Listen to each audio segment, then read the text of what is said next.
Let's just go for it without the intro because I put the intro down. Okay. All right. So we're online. Okay. Welcome to the World Beyond Belief. My name is Paul Marko, and with me today is Mindy Yerkin. She's going to be reading the chat room and help coordinate our discussion. We've got we're going to do the same. Okay.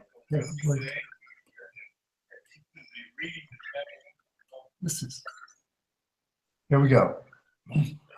With us today are the three members of the forum that were last week. Now today we're going to call our forum the Techno Crimes Task Force Forum because targeted sounded too at effect, and we want to be more proactive in this thing where we're really doing something about it. Today we've got with us again Karen Stewart. She's a past NSA employee that's in this program. We have Dr. Katherine Horton. She's a particle physicist who is in this program. And we have a famous writer, Ramola D, who is also in this program and helping with this forum. Last week, if you were here, if you listened to the whole thing, it really got, we broadened it from just targets to the general population, since we all are, sure enough, everybody that's awakening, and as opposed to this New World Order, are in the program. So we started talking about broader subjects, and this week we're gonna start. There were some ideas for topics. Did someone having to start off? Before we got on the air, we were talking about Mark M. Rich's book, New World War, Revolutionary Methods for Political Control. And I know Dr. Eric Karlstrom and I have done a program on that book, but we've got it in our home now, and we're reading it, and we're really thinking about that everybody that's awakening, everybody that's doesn't want to go into the hive mind, everybody that's fighting the New World Order is a candidate for this program and will be picked up at some point. So the people we're talking to today are kind of the advanced guard, people who are dealing with this and actually in a large measure overcoming it and functioning relatively normally under this program. Would you say I characterized that correctly, functioning relatively normally? Trying. You're still going to your work sometimes. I'm sure Ramola's still teaching art. Well, you know, it's a case of striving to function normally, but really battling so many challenges. And that's one of the things we were talking about yesterday, right, Katherine, Karen? We kind of did a sort of a mini conversation prior to this this moment right now, this hangout, where we were talking about various aspects of our lives that have changed, because all three of us, I would think, are very highly functioning individuals under normal circumstances. But currently, we are not under normal circumstances. These are actually abnormal circumstances. Yeah. And what we are striving to do is sort of get back to ourselves and function as much as we can. But we are indeed spending a lot of time on this particular topic, on this whole issue of being targeted. We're still trying to, write to officials about our own situations. We're working with other people who are writing to us. And in my case, I'm working on articles. And in Katherine and Karen's case, they're doing a lot of, activism as well. They're calling people, they're advocating for people. So in a sense, this has changed a great deal. And actually, I wanted to make a connection there, Paul, to what you brought up, Mark Rich's book. Because one of the things he talks about is he goes through several stages of what he calls, well, actually, this is military terminology, I think, revolutions in military affairs over time, which actually marks different time periods where weaponry kind of accelerated, from gunpowder to whatever the next stage was. And then there were nuclear weapons. And now we're in the electronic weapons stage. And you see, that's the whole thing that we need to kind of point out, because not only are these electronic weapons here, they're being used, and because they're by nature invisible and stealth weaponry, the whole of society has been put under a kind of a spell, a massive psyop spell, that these weapons don't exist. But the three of us and everybody else, you know, who with us are being assaulted in these ways, are sort of at the vanguard of experiencing the assault and the onslaught of these weapons. And we're here to tell the rest of the world, look, these weapons are being used and they do exist. So I think actually, you know, Ramola, that's such a wonderful introduction, because you started off with putting your finger right on the issue here. These weapons don't just exist, they have been around for 40 years and have been perfected, at least 40 years, and have been perfected through that time. And at the same time, there has been, because they are so incredibly powerful, I think very early on, I think I remember Dr. Barry Trower saying that, you know, microwave weapons didn't used to be classified. They used to talk openly, and he researched openly into microwave weapons and their effects, and then they became classified. And the question is why? And I think it's because they found out that it's, and with they, as always, I mean the intelligence agencies, the military and the cartel behind them, they found out how hugely powerful they are as weapons. And that's why we see this really unusual phase of it first being very public, and then suddenly there's silence. And what we've seen is that this has been built up to an incredibly large weapon system that's very advanced, very well, highly functional. It's just it can control you in the most minute details and can cause very precisely calculated damage. And this weapon system, it doesn't just exist. I think it is the most powerful weapon ever developed, and it's now active and shooting. I think this is how reality was shared apart over 40 years. So microwaves were publicly researched, and that, I think, society back then was more or less in sync with itself, because you had, you know, some really powerful weaponry, but it was open research, so people could keep a tab on it. And that's the only way a society can remain healthy. Then what happened, this became classified.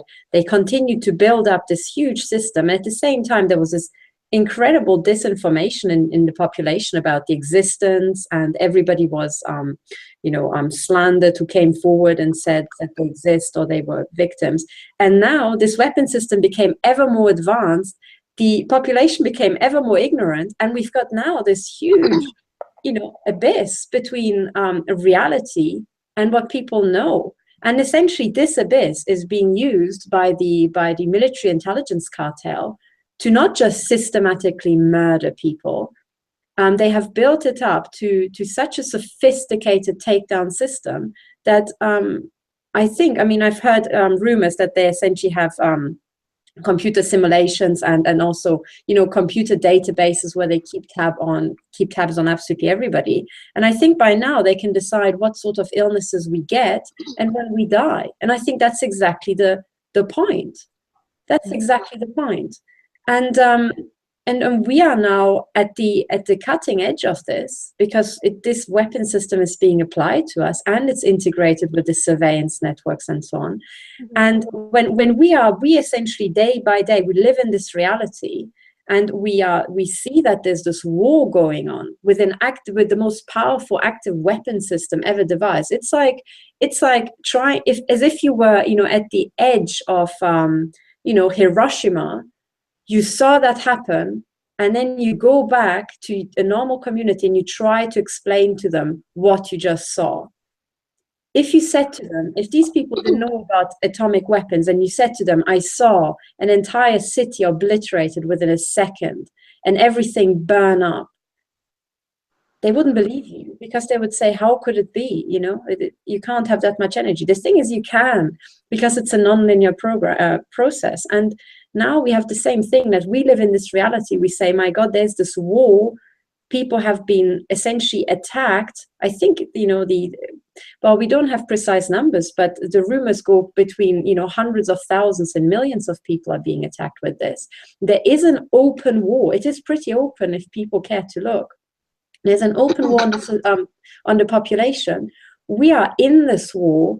We are being mutilated to death by these weapons. And at the same time, we live literally 50 meters to a parallel society where people are perfectly oblivious. And the reason for that obliviousness is the way the media has been completely corrupted. Yes. Literally the media is now the voice of the CIA. It's the voice of the government. It's the voice of all of these dark intelligence agencies which are seeking to keep these weapons hidden. Because this is like their coup d'etat. This is like their special weapon. It's stealth weaponry. They don't have to confess to it. There's plausible deniability written all over this weapon system. And they're going for it in a big, big way. And this is why they've totally taken it underground. They've totally taken this entire weapon system underground. And the fact that it's being used on us, and this also brings me to, the wonderful analogy you had of going to the edge of the abyss and looking down on Hiroshima, and then going back to try to tell people about it. Hiroshima was a very sort of open manifestation of the atomic bomb, right? I mean, everybody in the world saw it eventually on film and so forth. We don't have a similar physical manifestation in this case. We don't have access to film, and we never will, except through our bodies and through our experiences. And it's sort of once removed because of that. And I want to bring in Karen here because we were talking yesterday about synthetic telepathy, which is one of the weapons that's being used. What is synthetic telepathy? It's putting voices into people's heads using various kinds of high tech, including microwaves, right? There's different ways apparently of inducing voices in people's heads these days. There's bone conduction, there's microwave hearing, and there's a couple ways of doing it as well. And they hit the auditory cortex rather than the ear and send signals in as well. And there's something about sending two signals at two different frequencies to both ears, and the cancellation of that produces a third frequency that on which can be carried voices and sound. So all these technologies exist, the patterns exist, and Karen was talking about how these have actually been tested out in the Gulf War, right? Or the Iraq War?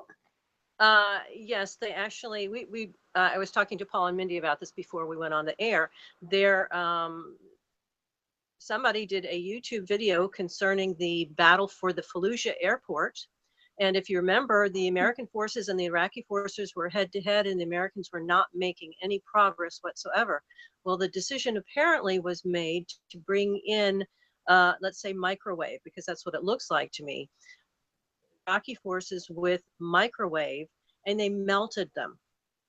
The families of these soldiers said they went out to see what had gone on, try to find their loved ones, and they were finding skulls with teeth burned and bits of tissue left on the skull and very little to no body, maybe a bag of bones type of thing. And they were horrified.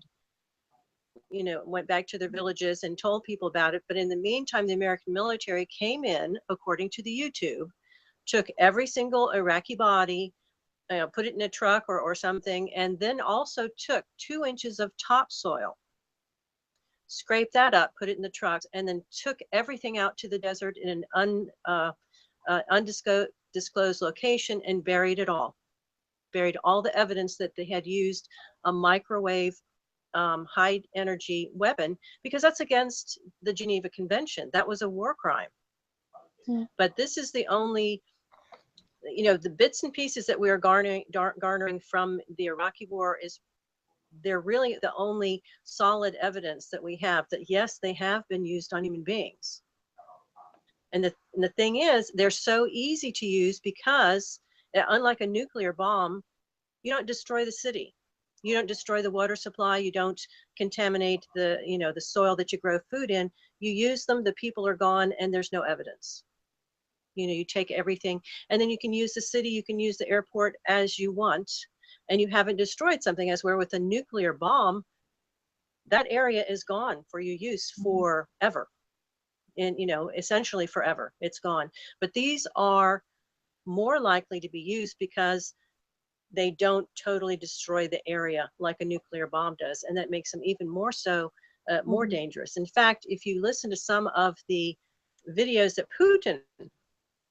President Putin has put out, it's amazing that somebody who has that type of power is getting on the video, and, you know, whether he's with a group of Americans and Russians talking, negotiating, or whether he's making a speech, he in essence is begging the United States to stop this research into the energy weapons, because he has said we have parity.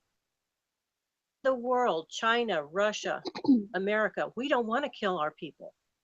We don't want to use these weapons. We're good. You know, we have no desire to hurt you. You should have no desire to hurt us, and we can function and live. But if you're going toward this development of the directed energy weapons that totally turns everything topsy-turvy, you're going to force us to act. Well, what is it they might do? A preemptive nuclear strike, perhaps, or an electromagnetic pulse? Well, if you take an electromagnetic pulse, you take an airplane, you fly it over the United States, in the middle of the United States, a mile up, set off an atomic bomb. You've got an electromagnetic pulse that puts us back in the dark ages. Probably 2/3 or more of the population will die within the first 6 months. And the Russians will not have to even invade. The United States will just die out, and then they can come and take the farmland or whatever it is that they want or need. The water, I mean, China has very little potable water, and the United States is gifted with some of the largest amount of potable water in any country in the world. So we have natural resources that a lot of people would love to have, and this would be an excellent way to do it. You know, just set off an EMP, gone. Everything gone, people starve to death, kill each other, and then the United States is basically comes here. So this is an existential threat on not only the level of continually exposing us to these electronic devices that destroy our DNA, but it also is an existential threat to the survival of our country in the immediate future. So this is something people have got to realize. I mean, they may hunker down and say, well, you know, my family and I are just going to stay over here. We're just going to do what we normally do, and we're going to hope it bypasses us, let them take out the people who are the big mouths and causing trouble. But no, they're coming for you next, because this is a societal control mechanism as well as an select assassination program. So you have two threats that are mounting. And people have got to realize that. It's not somebody else's tough luck for speaking up. Mm-hmm. And what you just pointed to about how Russia is very interested in closing down this program, and yet the US has simply forged ahead. You know, we also have to remember that in was it 1999 or 2000, the European Union Parliament was approached by various activists in this country and around the world. You know, I think Dr. Nick Begich was part of that, Lynn Segala of the US Psychotronics Association. And Lynn Segala is an insider whistleblower because she used to work for Lockheed Martin. And Paul Baird, an activist in Australia, his information was used. They succeeded in persuading the European Parliament to issue a kind of global ban on these weapons of remote manipulation of humans.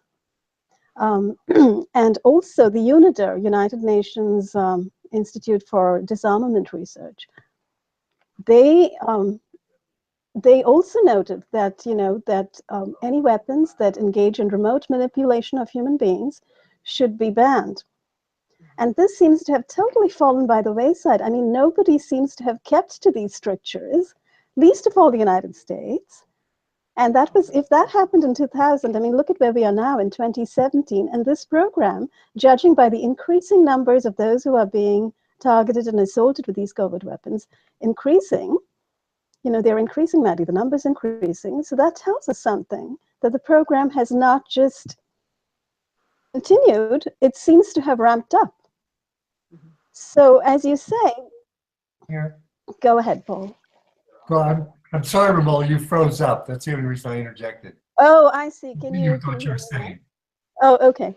No, I was just saying, so the program appears to have ramped up. So there seems to be more and more people being targeted worldwide, not just in the United States, also in Europe, and actually even in parts of Russia.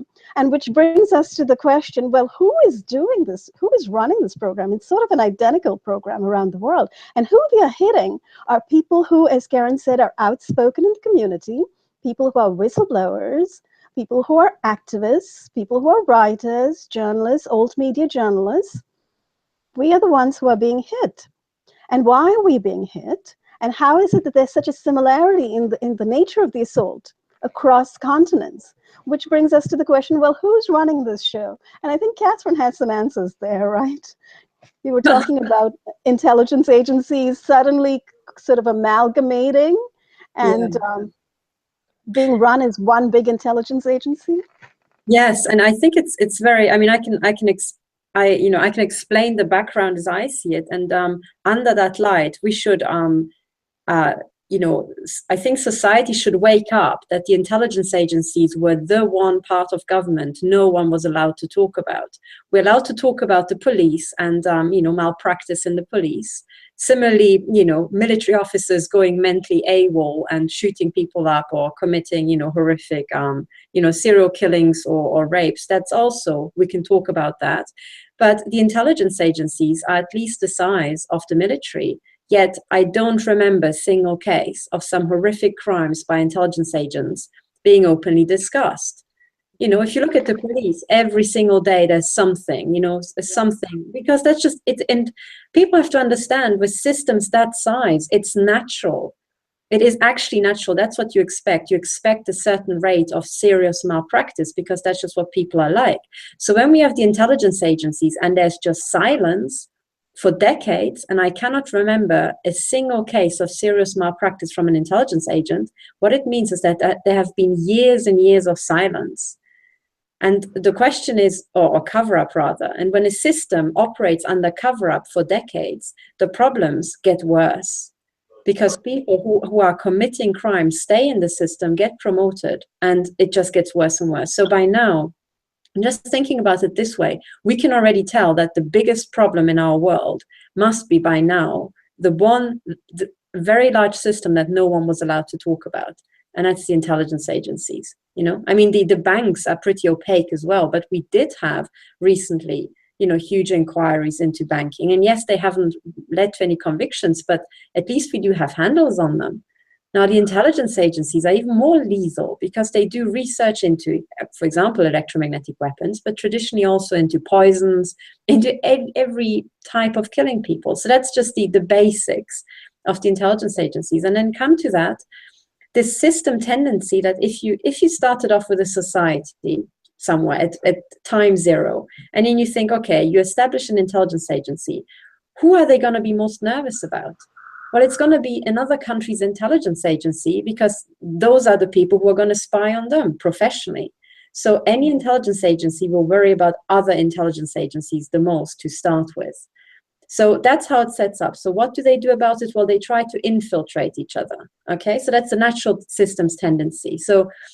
And they will keep doing that. So once they infiltrate each other, well, they will also try to, and I think by the testimony of Kay Griggs, she says that they were encouraged to marry other intelligence agents, to intermarry. Yes, of course, because then you can spy on another system even better.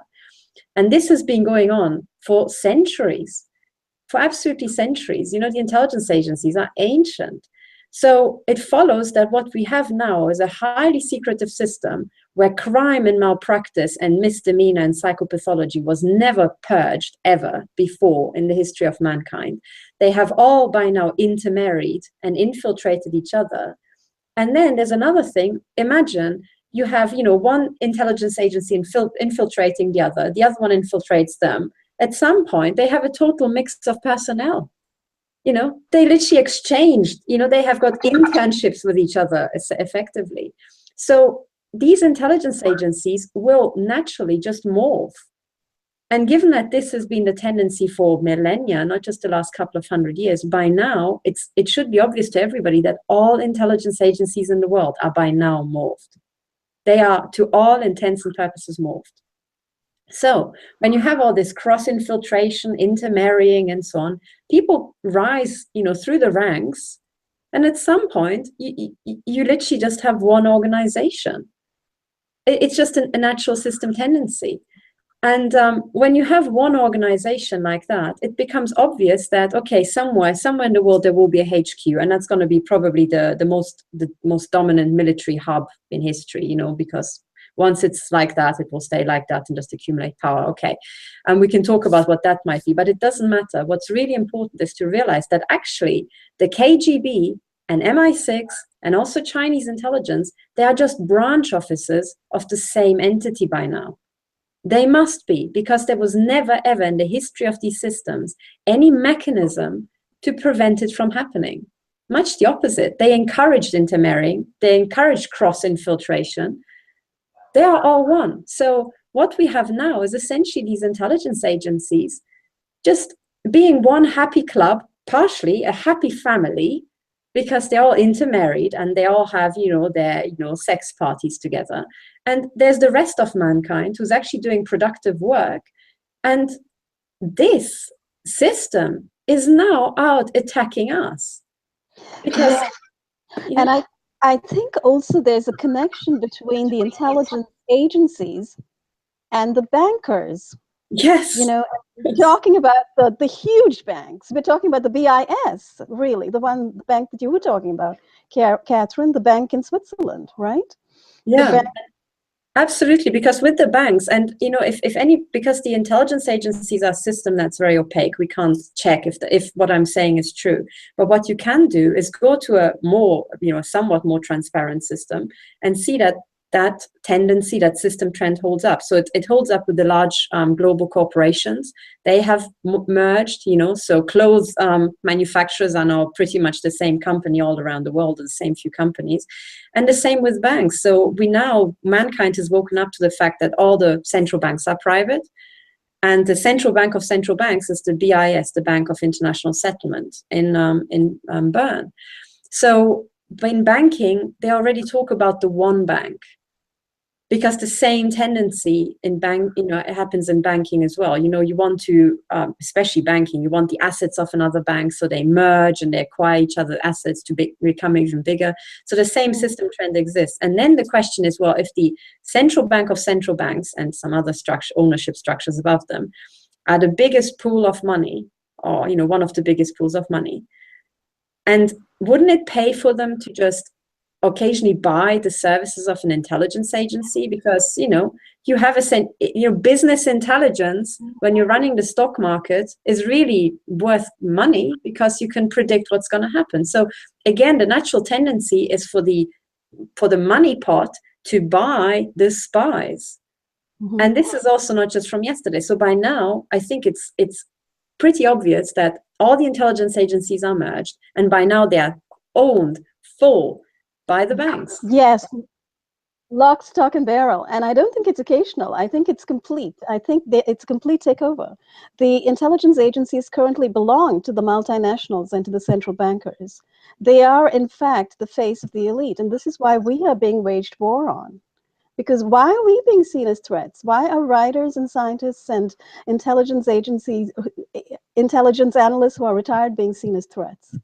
You know, we're being seen as threats only because you have this huge elite cartel striving to wipe out dissent as they roll in their new idea of what humanity should be. You know, this is their idea based on their own supreme hubris, where they've decided that humanity is destined to be their slaves, and they need to run the show. They need to be the ones, you know, selling things to people and forcing them to buy them, sort of keeping us in a continuous consumer cycle but also a slave cycle, you know, the master-slave dominance ratio and relationship. This is what they want to establish. So although it appears, you know, it's almost like we are sitting inside a novel and speaking right now. We're inside 1984. You know, we're inside Brave New World. Yes, exactly. And we're the little ants looking around at the, you know, the bulldozers heading toward us and trying to figure out what on earth is going on and what can we do. But I think the way to understand this is to understand, again, going back to Mark Rich and the New World Wars, Paul, is that our military-industrial complex has kind of merged with, you know, the powers that be, the superstructure behind it. Is our military defending our countries anymore, or is our military attacking the citizens currently? Hierarchy of elites. It's all become a business. Yeah. Yeah, it's everything has become a business. Everything has a cash value associated with it. And we are And the so cash in such, cows. and we're the cash cows. So in such a situation, you need cash cows. You need someone or something to exploit, to get money out of, in order to keep creating wealth for these people who imagine that this is going to be an endless cycle and can last forever. You know, it's like digging the resources out of the earth. The earth is not going to keep yielding resources forever. But these people imagine it can. Imagine they can keep doing it. I think you said something, sorry, I think you said something really good. You know, they think that they are creating wealth, and actually, no, they're creating work for themselves. I think that's the mechanism, because, you know, the elite, they have, you know, and also as a caveat on the elite, what follows also, if we think about the elite as the big money structure that then bought the intelligence agencies, and we've got this canopy of, you know, intelligence agencies, military, tech, you know, companies, and then the banks, is that all these type of pursuits attract psychopaths. They just do. I mean, the military is certainly not short of psychopaths when it's about serial killing people, you know, for money. The intelligence agencies with essentially just continuous deception. You know, psychopaths are perfect because they don't feel guilt, they don't feel remorse, you know, they don't have a problem with lying. They excel in the intelligence agencies, and the same in banking, you know, the ruthlessness. So what we have now is essentially a big system that operates almost like a big sieve, you know, but it's a sieve upwards. So, you know, the people who pass through the sieve and make it to the top are the people who are the most psychopathic. So when we look about, you know, think about the goals of the elite, we must not approach it as, oh, are these the goals that a normal person would have? Because we don't have the same value system and the same mental capacities as a psychopath. We have to think, you know, when we hear theories or, you know, reports about what the elite want, we have to think, is this what a psychopath would want? Does it make sense? And if the answer is yes, and if it sounds truly sick and utterly, you know, whacked out, that's probably true. That's what they want. And, you know, Ramola, you put it so well. They think that they are generating wealth. No, they are generating entertainment for themselves and work for the system, because there's at the top the elite, they're total psychopaths, and at the bottom, which is the only systems we actually experience, actually further down. Those are essentially the systems who want to, you know, suck up to the elite because that's where the money's coming from, and they just want to keep the money flowing. So, you know, even looking at what William Binney came up with as a slogan for the intelligence agencies, he said, keep the problem going so the money keeps flowing. That's exactly it. That's the structure below. So that's what we're dealing with. And now the logic has totally flipped on its side, you know, because now the logic of the military is not to protect their own backyard, their own nation. The goal of the military seems to be to just get, you know, essentially rise through the ranks of the military to then get onto the private corporations who are, you know, producing military tech. Right. It's the same with the intelligence agents. For example, if you look at the recent heads of intelligence, certainly in Britain, there's this, you know, this, what's it called? Like these round doors, you know, they essentially just... the revolving doors. exactly, revolving doors. They actually just pass into the private corporations to earn money. And so now the logic of every single system that we have has flipped on its back. You know, it's not true that the military is there to protect us anymore. The military is there to allow a few men to earn a lot of money, whatever that might be. Exactly. And if you look at what's going on in the world with world politics, and again, it comes back to the intelligence agencies, right? Particularly the CIA, and what we know it's been doing for decades, fomenting wars in various countries. And now we have, you know, the creation of ISIS, the creation of Al-Qaeda, basically the creation of terrorism abroad, the creation of wars. So it's like the military. There you see the sort of the back and forth thing between the military and the intelligence agencies. You know, the intelligence agencies go out and foment and create the systems and scenarios of war, and then you have the military coming along saying, "Oh, we have to protect America, we have to protect Europe, and we're out here with our ships, our battleships, and our, you know, our fabulous fighter planes, and we're going to drop bombs on 1,000 Syrian children and Iraqi children and wipe them out and come back and tell everybody that we have won the war, we have protected the homeland." And then we roll out in our media our cover stories to keep Americans in a permanent state of absolute, you know, being dumbed down and not having any real awareness of what's going on in the world, with all these false stories of valor and heroism and you know, purple stars and red stars and so forth. So it's a cycle of deception that keeps repeating and repeating and repeating, and that unfortunately is part of the system that you're talking about. There is a system in place. And so people who question the system, who question the status quo, become problematic and dangerous. Right. I also think that the fact that it's all psychopathic might be the Achilles heel. Because psychopaths don't play nice with one another. They take over from one another. Maybe that's what we're seeing with China and Russia now, because they're all, as Katherine say, they're all in the same boat. They're all connected together through intermarriage.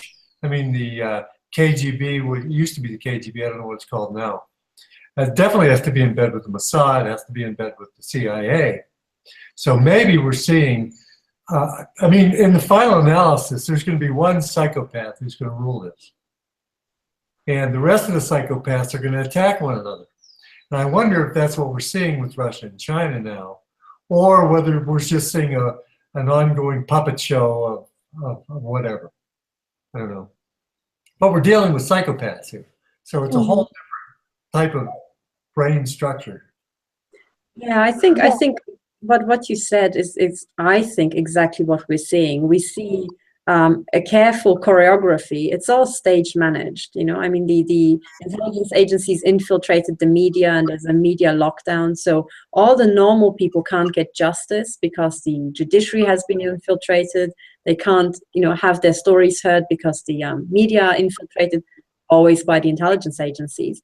And meanwhile, we have this insider group of infiltrators, informants, and ex-agents and current agents running the show, and you know, liaising with other agents across the world. And I think what we are seeing is exactly a mix between a careful choreography and in between the usual heel snapping and backstabbing of psychopaths. I think this is what we're seeing here. And it's, yes, it's true that they have some common plan, but at the same time, at the drop of the hat, they would just put a dagger into each other's back. You know, in fact, they're just waiting for it. You know, they are just waiting for some sort of event where they could just do that and dislodge someone above them to take their place. And for example, I mean, the way I analyze it is that this system has it's almost like a blade, you know. It starts turning as the intelligence agencies grow together. They find out they can have common business plans and make a lot of money from war, so they keep doing it, and at some point it accelerates under its own inertia. And now with technology, the killing has accelerated, the torture, the subjugation, and you know, it just gets faster and faster and ever more psychopathic. But when you have this system that's essentially like a fast rotating blade, you know, operating under its own inertia, it's as good as out of control, because there's not enough people at the core who could even stop that if they wanted to. I think that's the truth. If some senior psychopath suddenly, you know, I don't know, saw the light of day and wanted to change course, he couldn't. He couldn't with the agreement of many other psychopaths as well. And the real danger is now that we have these people who are essentially mentally ill at the top. There is this huge killing machine that is out of control. It's now, you know, it has already devastated the Middle East and is now wearing towards Europe and the US. And we're already, you know, at the forefront of this. But the plan, I think, is because in this system, these psychopaths also are very convenient people. So they see that they've got this killing machine going. What would be their coming business plan? How could they make more money? And I say the way to make money after you've devastated the Middle East is to devastate Europe, to asset strip Europe through a big war. And that's what I'm seeing. And that's why I'm so, you know, terrified. But if you try to talk to even military leaders here, you discover how degenerate the system has become. And that's what really scared me. And last week, I went all the way to military HQ, and I went in and I demanded to talk to somebody. And eventually the person I talked to, you know, identified himself as a senior intelligence agent. I said, okay, fine. I just wanted to put in my case file. I wanted to say, look, this is happening to me. And I'm saying this is really bad, because if a nation starts killing its own intellectuals, its own scientists, it has happened in the past, but every single time, shortly after, there was an invasion. This is usually, you know, just like with the Intelligenzaktion in Poland, that was the precursor. So removing the people who can spot this trend quickly, so that then you can march in with the military and take them over. And I said, well, this is happening across Europe and the Western world. In the US, you already have, you know, UN tanks, you've got the FEMA camps, you've got lots of strange things happening. In Europe, we have the refugee streams destabilizing us, many other things. If I look at it, to me, it very much looks like the setup to the next World War, which will be staged here in Europe. And the goal is to utterly asset strip us here in Europe, because we are now the only, well, not the only pot of money left, but we're the next one in reach. You know, and as Karen said, in the US, it would be resources, you know. Here in Europe, I mean, maybe resources, maybe also some other stuff and accumulated wealth. But if I look at it, I think Switzerland would be a wonderful target, because they've got all this weapon tech stashed away here. I think it's the NATO, you know, weapons cache. And they've got all, not all the gold, but they've got a lot of gold, you know. So if you want to get at a lot of wealth, going to the, you know, the bank safe of Europe is probably the way to go. And then I say all these things to a senior intelligence agent at the military HQ, and his biggest concern is to check out his own looks in the reflective surfaces. I mean, you know, I made a detailed YouTube video about the event, but it just shows us the degeneracy of our own so-called leaders. These people don't get it. They don't get it. You know, we have now news media where it's not journalists writing the articles, it's intelligence agents, you know. But we don't have intelligence agencies with intelligence agents. We have intelligence agencies with thugs from organized crime.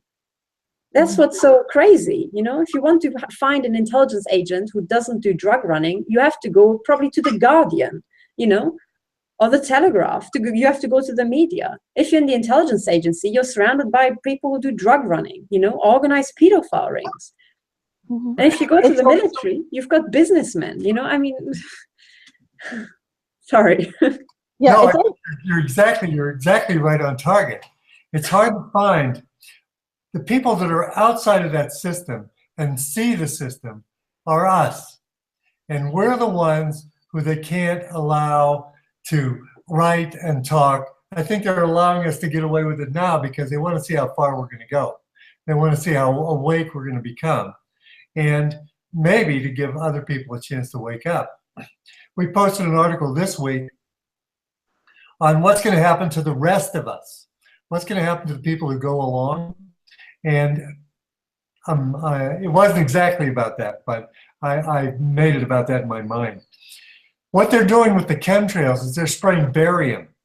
And the reason they're spraying barium, one of the reasons, is because it breaks down the plasma-brain barrier. So the things that they put in your blood, or you breathe in and get in your blood, can go right in your brain. And, you know, of course, they're dumping nanoparticles with this barium. So these nanoparticles, I'm not sure whether they're biological or mechanical, can go into your brain and be subject to waves, electronic waves from cell towers. And now in the United States and probably in Europe, they're going to the 5G, where they're increasing the potency of all the cell towers. So, you know, if you're not awake and you're just going to stumble into this, that's the plans for you. If you're awake, like I think the people that are watching this broadcast are, you're going to be subject to these more individualized attacks. So that's the scenario if we don't wake up and do something. Just my 2 cents. Yes, absolutely. And I think that's the other side of what we need to talk about.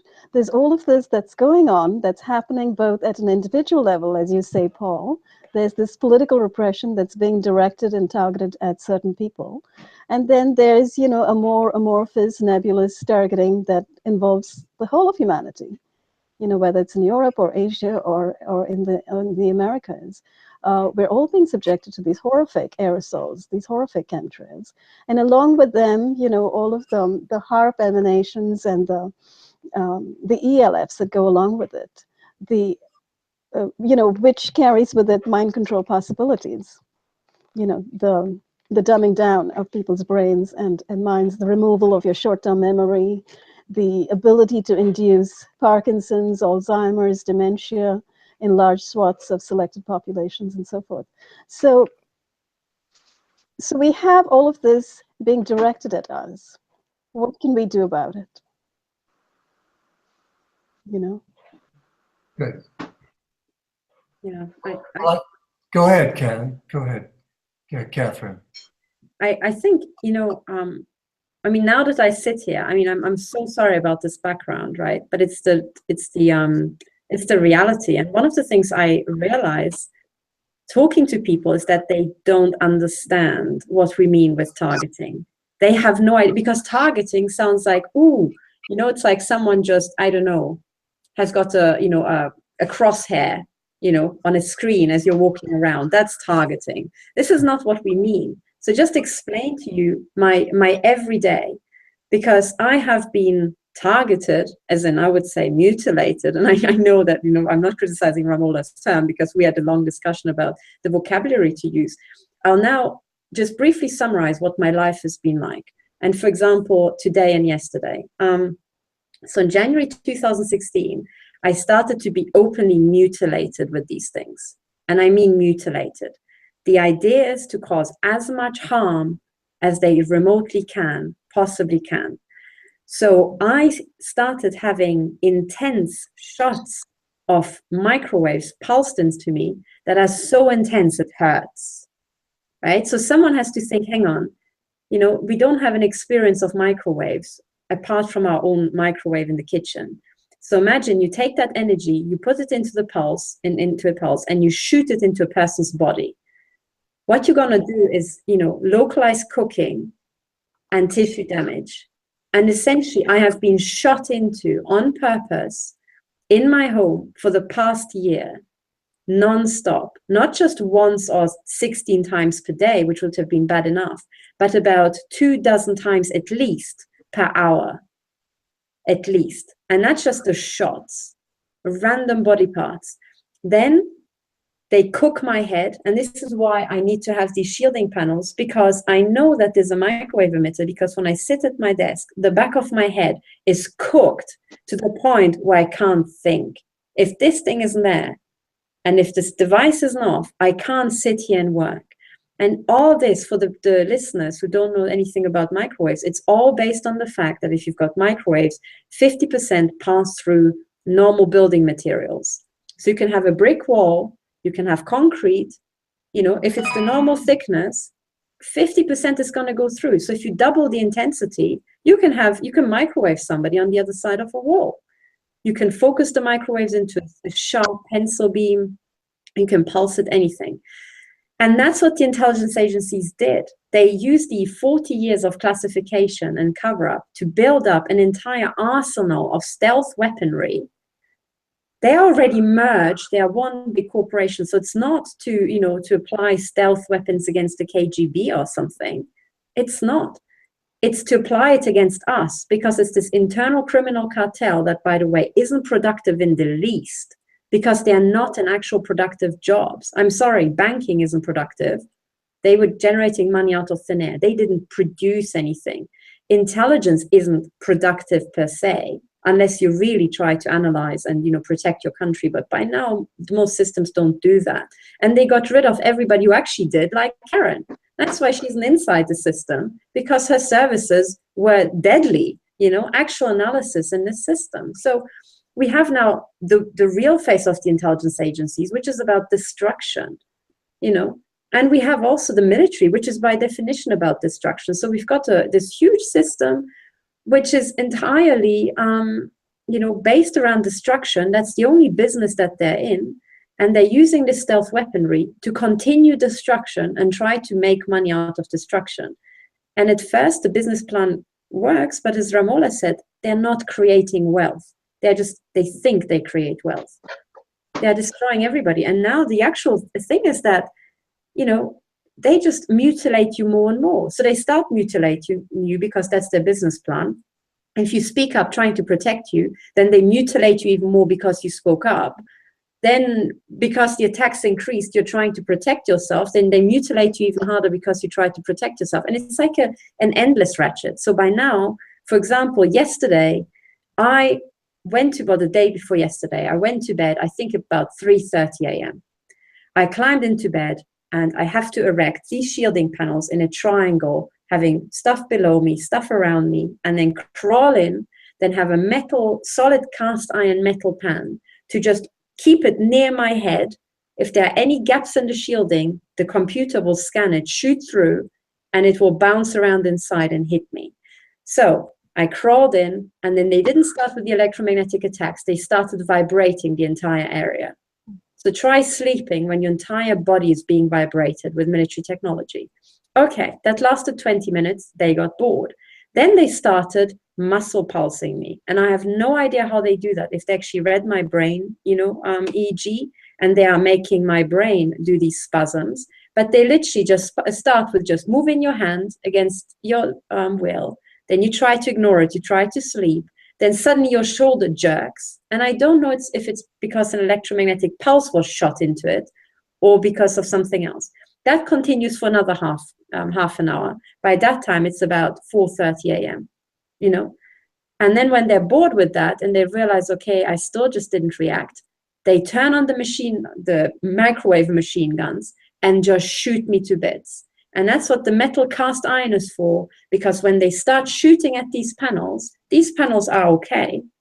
But the smallest gap between the panels, they shoot through, it bounces around, and when it's shot into your body, it is like a shot.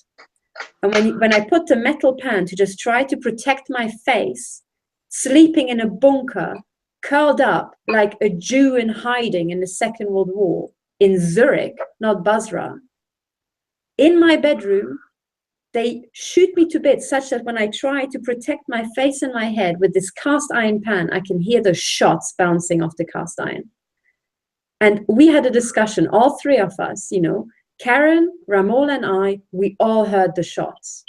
Mm-hmm. They bounce off this aluminium, and you can hear it go. Yeah. Very fine shots. The amount of electromagnetic energy that has to go into that is stupendous. Yeah, it is horrific. And what these people do is that they start utterly shooting at us. Mm-hmm. That was how I, you know, lasted throughout the night. And then all you can do is have extra layers of aluminium. I've got bits and pieces. This I had to use to just protect my kidney just now sitting here. I've got extra bits here to protect my knees. And you have to, sitting at my desk, I have to sit here, occasionally protect my knee, and I've got about, I think, 8 layers just for my knee. Because as I'm sitting at my own desk in my own home in Zurich, they will try to demolish my knee. Yes. Yeah. So, and this was me trying to sleep. So then at something like 5:30 a.m., you know, the artillery barrage stopped. I couldn't sleep. I received not just 2 dozens of shots into my body, endless number. And then at some point around 6 a.m., I managed to fall asleep. And that repeats every night and has done so for a year. And then when you get up, you crawl out, you try to network with people. I'm trying to work with Ramola and Karen. You know, we're trying to put stuff together, and then our emails get hacked, emails disappear, or I get false emails. I get mailer daemon messages that cannot be true. You know, the messages do arrive. When I tried to update, we established a life sign monitor. I couldn't update it because when I log into WordPress, it slows down to a crawl.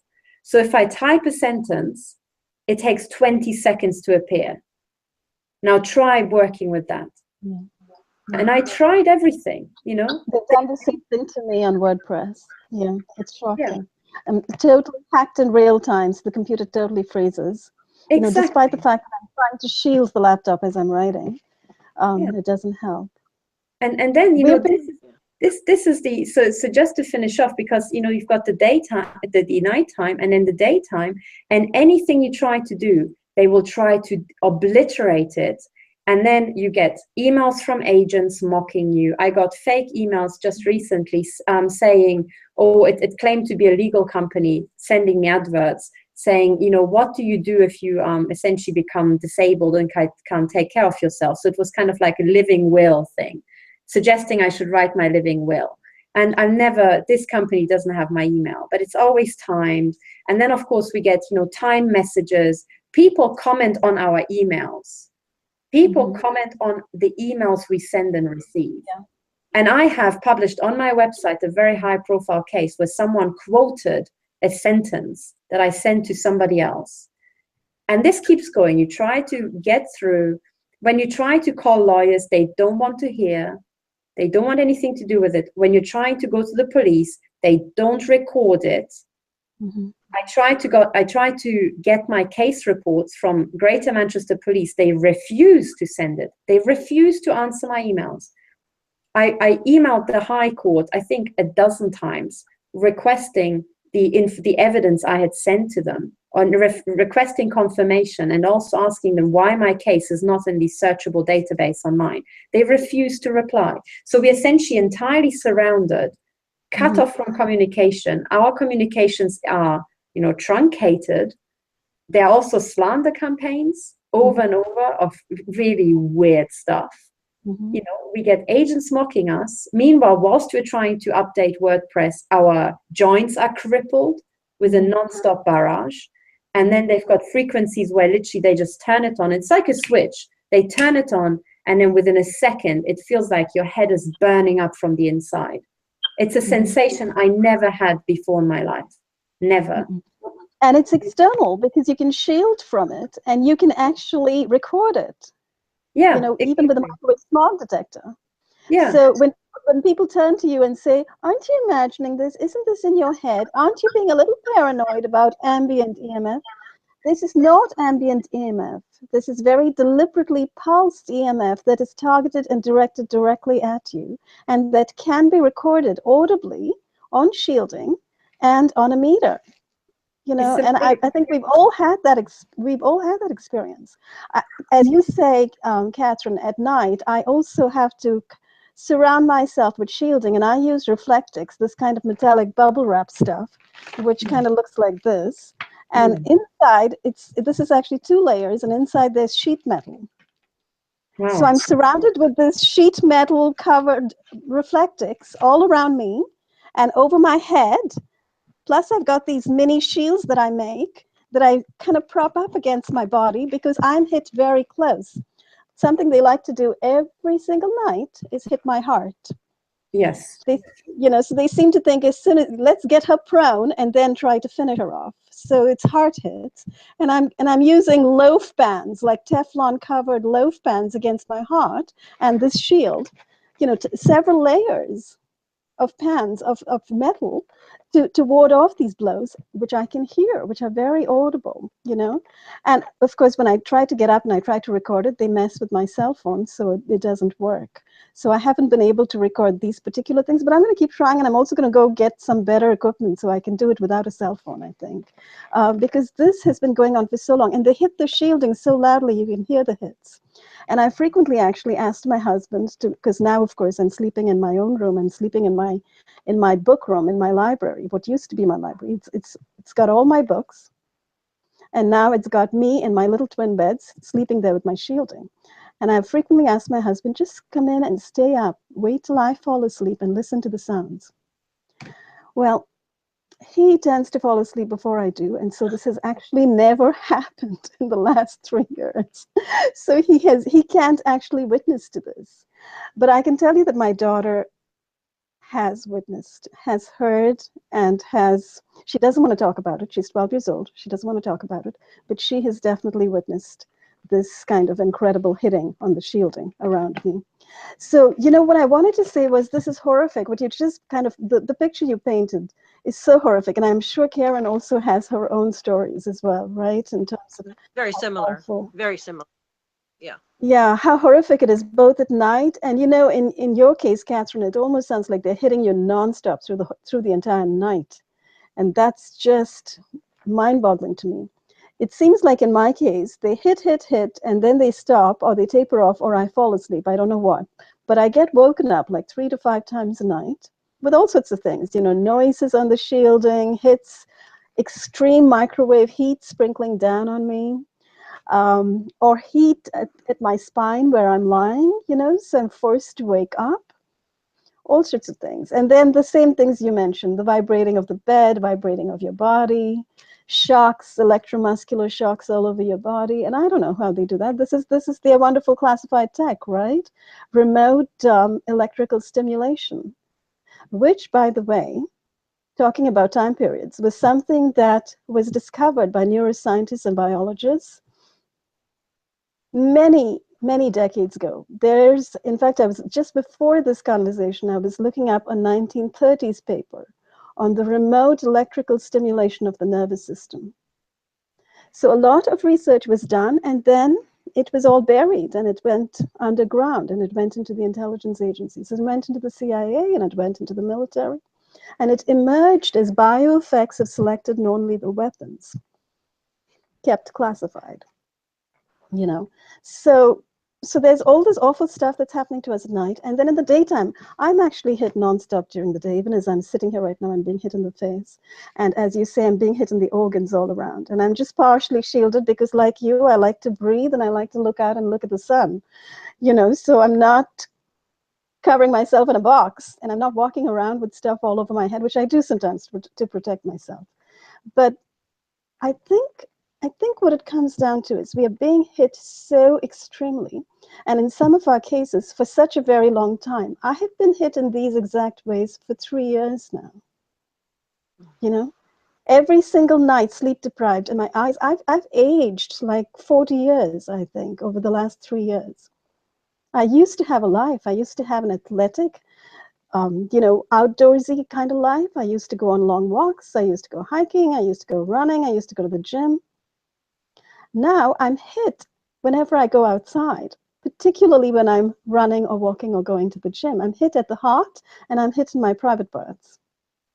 And another thing they love to do is induce incontinence, which I have discovered is nothing but a weapon that's doing it, because it can be shielded from, and I've learned how to shield from it.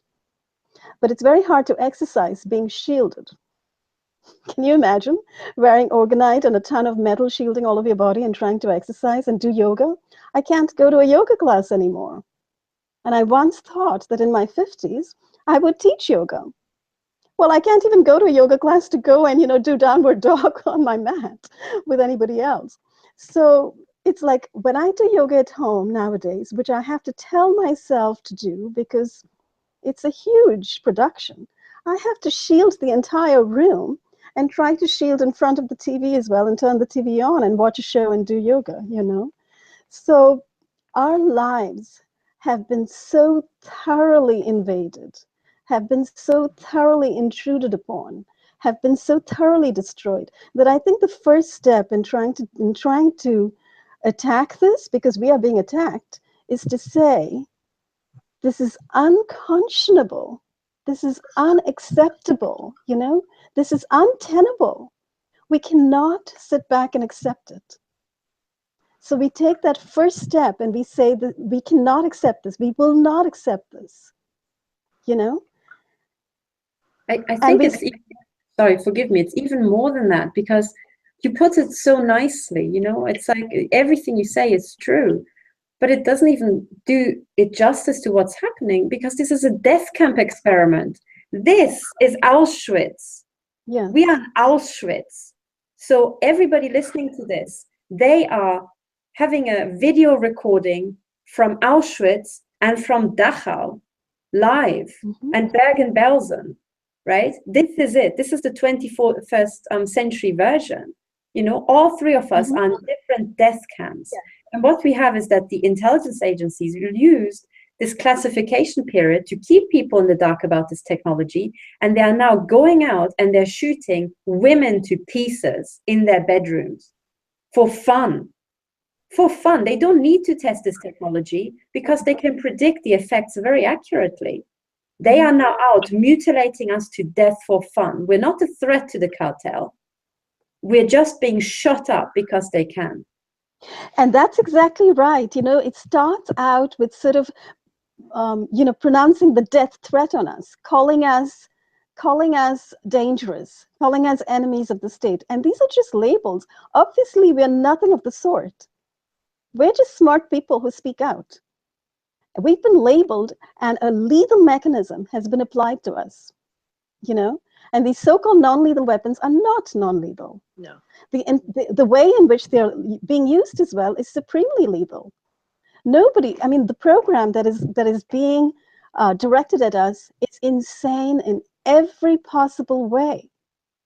24/7 assault with deadly microwave weapons and deadly neuroweapons, you know, directed at both our brains and our bodies.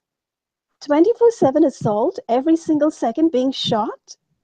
I mean, in what world can we even call that sane? Even as a weapon of war, it's not sane. No, it's horrific. And that's why they used the microwave in Iraq secretly, because the Geneva Convention would never condone it. It is cruel and unusual to dehydrate someone, to burn them up on the spot. I have spoken with David Galbotz, who is military intelligence, and some of his career he spent actually guarding the facilities where they did some of this research. And very unfortunately, he described to me that this military facility would go out and get dogs from the neighborhood or dogs from the shelter, bring them in, and then murder them with these weapons to see how the weapons worked. You know, so that was horrific to hear. But he also said that he saw 60 Minutes, where the 60 Minutes reporter, are you hearing me? Okay. Yeah. Where the 60 Minutes reporter interviewed a general from the Pentagon, and the general was saying, oh, we have non-lethal weapons because this will stop people from doing whatever and it won't harm them. And David said he was outraged because there is no such thing as a non-lethal weapon in the directed energy family, because they were always meant to be lethal. It's just how long do you use it on someone? Because it has lethality and is meant to be. It was designed to be lethal. Now what they do is they go back on the strength of it and say that it's non-lethal. No, it is eventually lethal. You know, it takes maybe a little bit of force, but a long time, or it takes a lot of force and a very little amount of time, but they were always intended to be lethal. So that is absolute baloney. And they're giving these weapons to the police and telling them they're non-lethal. That's a lie. Yeah, and that's exactly what Lynn Segala of the U.S. Psychotronics Association also has noted in that letter that she has, given people to use as testimony, because she worked for Lockheed Martin, and so she's really an insider whistleblower, and she said the same thing. There's no such thing as a non-lethal weapon. Every single one of these, the masers, the lasers, the microwave weapons, they're all lethal. And as you say, Karen, it's just a matter of intensity. But even with that lower intensity, Well, look at their state troopers who are now getting cancer from using radar guns. Oh, that's correct. Yes. Yeah. Yeah. So, and as you say, they are using these weapons to dehydrate people. So a weapon being hit at your face, continually, all the time, it dehydrates you, it dehydrates your skin, it burns up your cells, and it starts creating illness in your body. It starts creating inflammation and illness in your body on a continuous basis.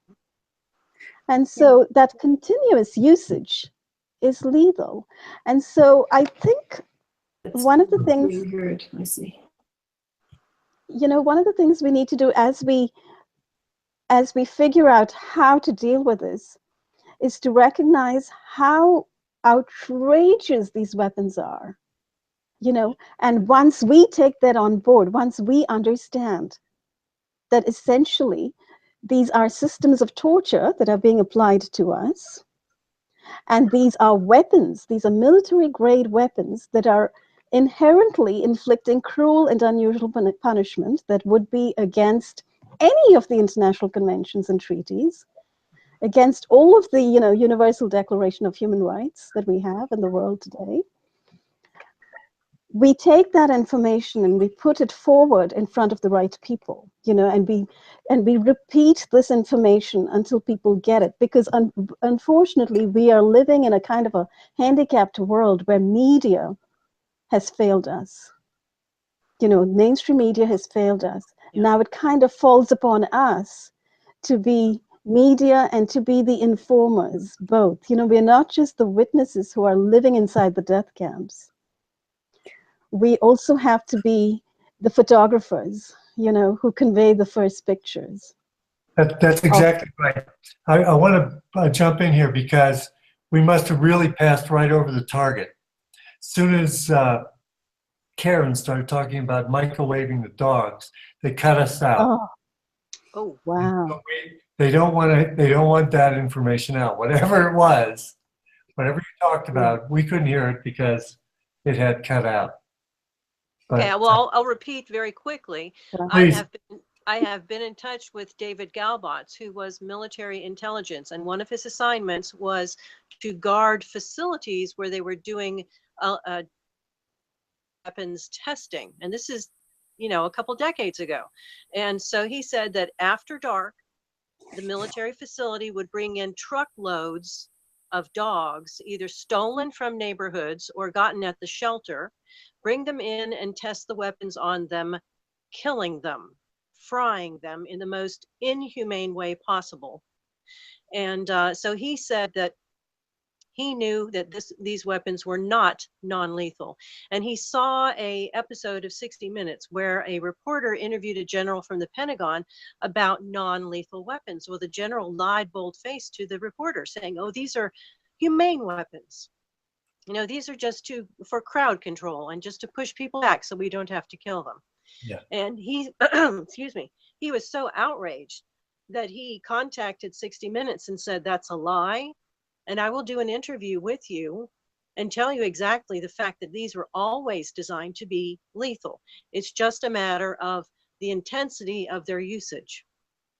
You can use them at a low level over a long period of time and kill someone, or you can use them at a high level, a high strength in a short amount of time and kill them, but they're meant to kill. Right. So that was the point. That was the point. That's really great. And I want to go back to what Ramola was saying, that we have no media. There is no media taking up for humanity. Yeah. Maybe a little alternative media through the internet, trying to do all we can. I think in terms of solutions, the first thing we need to do, The reason we assembled this together, and I don't know whose idea it was, maybe it was Catherine's idea to get people together. We've got 3 very credible people that are being hit by these this asymmetric warfare. And I think these podcasts need to get out. They need to get legs. People need to hear this, because when you 3 are talking together about the same thing, you add credibility to one another. This is actually happening. And you are motivating people to contact us. We forwarded to Catherine a video that somebody made in the middle of Switzerland. This guy just got on. I'm sure this is the first time he ever did anything on YouTube. And he made a video appealing to people to write. They were going to write the UN on behalf of Catherine. Did you see that, Catherine? Yes, I did. And I'm really, really grateful for that, because I think what people have to understand is that, you know, this is why I went into such detail explaining my day. It's because, you know, I think in the discussion, we're still falling back to trying to explain to people that these weapons exist and so on, and trying to convince them. We're way past them. This system is now essentially these psychopaths in the intelligence agencies are not doing anything productive. They're not creating wealth. They are out to satisfy their own psychopathology, and they are mutilating us to death. These are death camp experiments. So the intelligence agencies have now launched active death camps. Okay, so we have got death camps operational. We have the Gestapo, and we've got death camps. What do we do? And what I tried to do, I tried to go to the police. They ignored me. They tried to smear me as mental health. The military police tried to assassinate me. They tried to assassinate me on the Serpentines. That was just a couple of weeks ago in January. You know, on the 23rd of January, I almost died in the Serpentines outside Davos, because they shot me into the back of the head from, I don't know, either the forest or the van behind. But I just passed a military police vehicle that was ostentatiously parked in the street. These people are beyond common sense. They are out to kill. They are out to kill and mutilate with bravado. So when the intelligence agencies and the military have become so degenerate, we have the Gestapo. How do you stop the Gestapo? It takes the police, it takes the courts, and it takes every single institution we have in the land, all of them. And just last week, I went to talk to the military HQ, saying, guys, if you are running death camps in your own country, your own bloody self, you morons, what you're advertising is that you're about to be invaded, because there's not been a country on planet Earth that ran death camp experiments that wasn't invaded by a foreign power. Just doesn't exist. They had them, you know, they had the death squads in Latin America because it was the CIA invading them, essentially. They had them in Poland because Germany was invading Poland. So if we've got death camps here in Switzerland, it means someone's coming. They're already here, but they will be here officially very soon. Does the Swiss military care? No, because Mr. Prettyface wanted to check himself out in the mirror. That was his highest priority. The guy needs to get the sack, but an awful lot of people as well. And then the same week, I go and I try to get through to the German embassy as a German citizen. And this is what happened. I go the first time, I'm shot to pieces. And then I lose my way in Bern and I don't make it because the embassy closes surprisingly early. Okay, I come back the next day. The person whom I begged for help, I think just before Christmas, refused to reply to my contact request for the last couple of months. This is the German embassy in Bern. I'm a German citizen.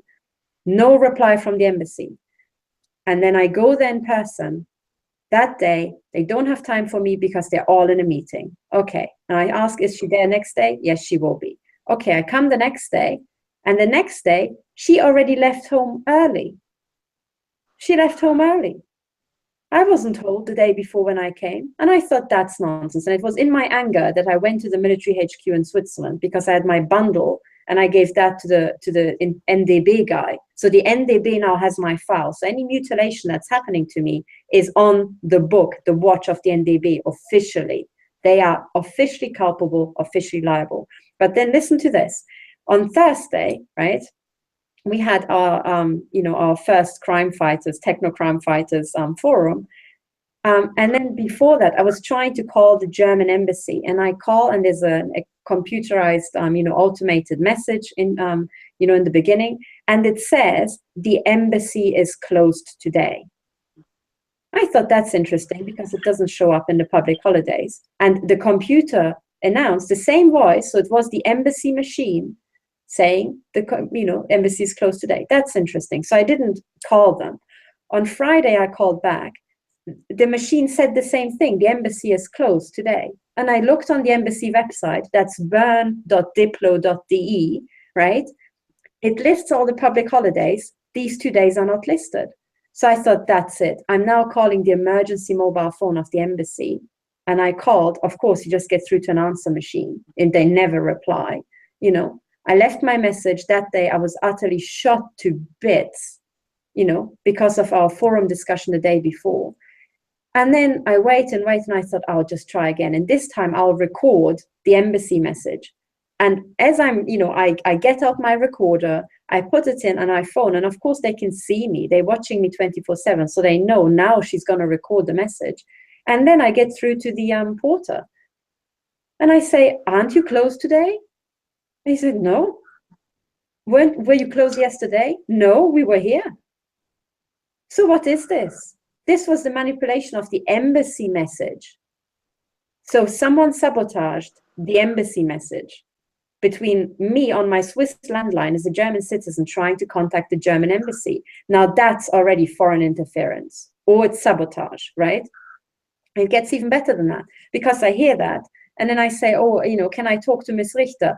Oh, no, sorry, because Ms. Richter is ill. So that week I had it all. Ms. Richter was in a meeting. Ms. Richter left home early on at 2 o'clock on a Wednesday. She was already home. And then by Friday, she was ill. I thought, what am I going to hear on Monday? That she got kidnapped by aliens? And then I log into the router thinking, hang on, did they hack my router? Did the message, is there something funny with my router, or was it on their end? I log into my router and I see, and the telephone, just like now, is next to me here. And then I see that on the router, there are 2 mobile phone calls. And the phone wasn't active when the call came, and it is the embassy mobile phone. They did call back twice, but my phone didn't ring. So what is this? This is sabotaging a national citizen's access to their own national embassy. Now, under international law, that's already, I think, getting towards an act of war, because this is warfare. So who is doing it? This is insane. And then on Monday, and this is now the final thing, on Monday, I finally get through, and I get passed from Miss Richter, who was my case person, to some Miss Ursula Braumann. And I want the world to remember that name. Ursula Braumann at the German embassy in Bern. I talk to her and I say, look, I'm calling about my case. And she says, oh yeah, don't have to tell me, because I'm very familiar with your case. I've tried to get through to the embassy several times, I think like half a dozen of times in writing over the past year. And then she says, oh, well, I'm sorry, but we can't help you. And I say, but you haven't even tried anything. You haven't tried to help me. And I said, look, you said to me, I have to go through the legal system here in Switzerland. I tried to talk to the police, they refuse. I tried to talk to the criminal police, they refuse. I tried to talk to the military police, have to stop. They tried to assassinate me. Okay, they actually tried to assassinate me ostentatiously. Okay, I tried to talk to the Attorney General, and this case, they don't want to deal with this. I now talked last week, to it's a Swiss intelligence agent who, by his own statement, was senior. It continued. I'm still being shot up. So I went through absolutely every instance in this country. Are you going to help a German citizen who's being mutilated to death and murdered and has 3 assassination attempts survived in this foreign country? As a German citizen, are you going to try to help me? They're like, no, sorry, we can't help you. We can't help you. And then I said, but you said I have to go through the legal system here. I did. I've got even the letter of a lawyer saying you have now exhausted all possibilities. I say, do we have now a situation where I just have to resign myself to the fact that I'm being mutilated to death? And Miss Ursula Braumann of the German embassy says to a German citizen, well, you just have to resign yourself to that. Oh my goodness. These are Nazi experiments. These are Nazi death camps. So this woman is a Nazi collaborator. I want this to go down in history. And so is Dr. Otto Lampe. He's a Nazi collaborator because he refused to even try. I said to Ms. Baumann, well, at least, you know, if the German ambassador calls the police and says, sorry, could you just inform me what's going on?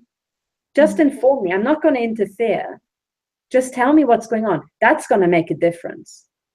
That makes a difference. But they're not willing to do that because there's an agreement that this death camp experiment will be run and we are to be exterminated. That's the thing. We are. There is an agreement between people that we are to be exterminated. And the people who agree are police officers, attorney generals, ambassadors, judges, and military police officers and military and intelligence leadership. They have agreed. So now the only question is, who the hell are the Nazis? We have to find the Nazis. We have to stop the Nazis. That's the only thing. And I can say, the Swiss NDB, they are for sure Nazis. I've now got proof for that.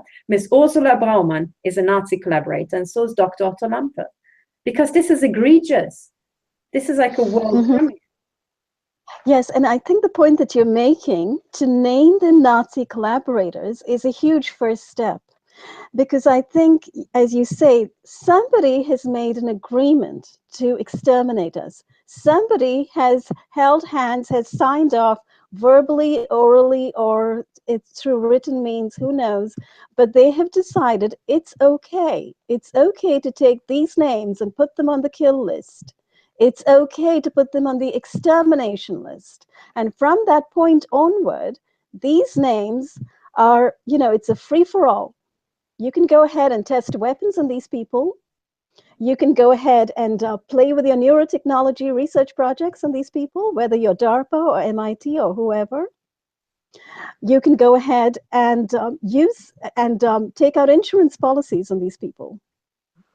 And you can go ahead and bring out your gangs of gang stalkers. Every way you're torturing them. It's a money-making deal.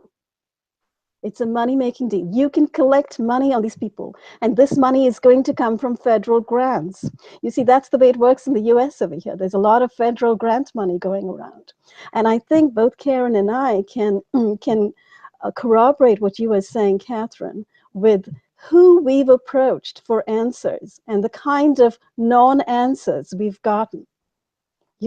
I spent a lot of time the last 3 years doing FOIA requests to various agencies, the CIA, the FBI, even the US Secret Service, the DIA, the DHS, you name it. I've put out so many FOIA requests, and also locally in Massachusetts, the Massachusetts Fusion Center and so forth. And the answers I get back from the intelligence agencies are, we can't tell you if you are being investigated because we claim Section 5 or some exemption whereby we are permitted not to tell you anything. National security. Yes, you're a citizen and we're engaged in national security. So if you are being investigated, that's an issue of national security to tell you or to tell you. So we're not telling you. This is so absurd. And then DHS, I was talking. The Fourth Amendment says you have a right to know what you're being accused of. Why? So you can defend yourself against falsehood. Yes. And it's in their best interest to let you know so you can present a defense so they don't waste months or years of resources researching someone who said, oh, here's the proof that I didn't do that right here.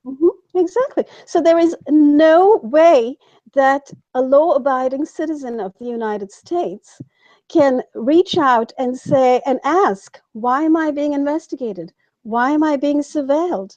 Why are police following me? Why am I being hit with microwave weapons?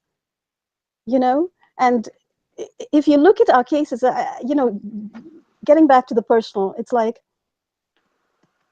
I'm a writer. I've been teaching art classes and creative writing classes. Why did I suddenly come under surveillance? For what reason? I have nothing to do with terrorism. I have no connections with any terrorist organizations. Yet all of a sudden, there are people surrounding me calling me a terrorist. I mean, this actually happened to me playing, taking my daughter to a local park. Women suddenly throwing out words, terrorist. And on another occasion, this was even more hostile, women shouting guillotine to me. So it's all ridiculous. So in any case, but there's no way in which we can actually approach these so-called authorities and find out why we are under investigation or under surveillance. And one of the things that I did, in fact, was I asked DHS, this is the Department of Homeland Security, what exactly is the story behind the cars that are going up and down my block? From the time this targeting started, 3 years ago, there have been cars going up and down my block. And in tandem when they're going up and down the block and parking, then I feel hits on my body, microwave hits on my body. It's almost like they go up the block, park, and hit diagonally. And if I change my room, if I move to the next room, they go around the block, park again, and hit diagonally. So, and then they started parking in neighbors' houses, in neighbors' driveways. So I asked Homeland Security, can you give me all of the correspondence between, and I named the neighbors, I named the houses in which they lived, and I said between this person and DHS, because I don't understand why these cars are parking. These are externally originating cars. They are zooming up and down, and they are acting in a very peculiar fashion. There's a pattern in which they are moving around the block. And then they also engage in shift action. After a period of time, maybe a couple hours, a new covey of cars comes into the block.